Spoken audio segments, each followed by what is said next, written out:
i una institució que a Vilanova és sinònim de vocació assistencial.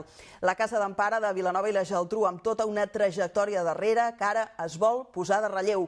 I és que aquest mes d'abril es commemora que ara fa un segle i mig va començar la seva activitat gràcies a la voluntat de Magdalena Miró. La vuitantena d'usuaris del centre ho són d'un servei molt diferent per al qual va ser pensat al seu dia, tot i que manté l'essència social i acollidora amb què va néixer. Aquest dissabte la Casa d'Empara de Vilanova i la Geltrú celebra 150 anys d'història.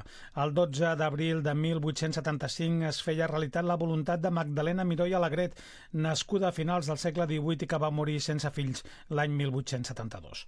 En el seu testament va deixar constància d'una voluntat que amb una part dels seus diners es pogués aixecar una casa pels pobres. Els seus hereus i el marmessor que li gestionava el patrimoni van interpretar aquesta voluntat i van obrir un centre copiant un model que ja funcionava a Manresa i que anava molt més enllà del menjar i el dormir. Era una casa on s'hi podia viure. 150 anys després, la Casa d'Empara de Vilanova continua donant servei a 79 usuaris a la residència i 20 al centre de dia. Les necessitats assistencials no són les mateixes de les que requerien en el passat. De fet, el servei va passar d'assistencial als pobres a l'assistència a la gent gran. Aquest és un sector que cada cop té més demanda i un dels problemes és trobar professionals ben formats i compromesos. De vegades ens trobem la dificultat, no?, de trobar gent realment motivada, gent amb una vocació important, no?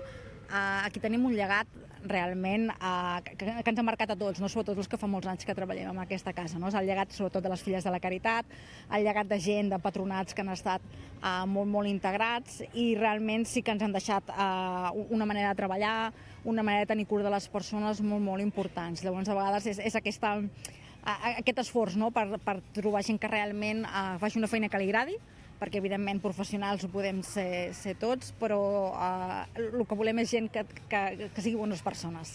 El bon professional ja l'acabarem fent, no? La Fundació de la Casa d'Empara ha concentrat l'aniversari en 5 actes al llarg dels pròxims mesos. La voluntat és anar implicant la ciutat en aquesta commemoració. Volem que sigui una celebració on hi pugui participar també, evidentment, la població. És una celebració d'una entitat molt arrelada al municipi i farem pràcticament 5 actes. Aquest dissabte, coincidint amb l'aniversari, es portarà a terme l'acte institucional, però també hi ha previstes una celebració interna. Al juny, un altre amb la participació de les famílies i un concert a càrrec de la coral Ischione.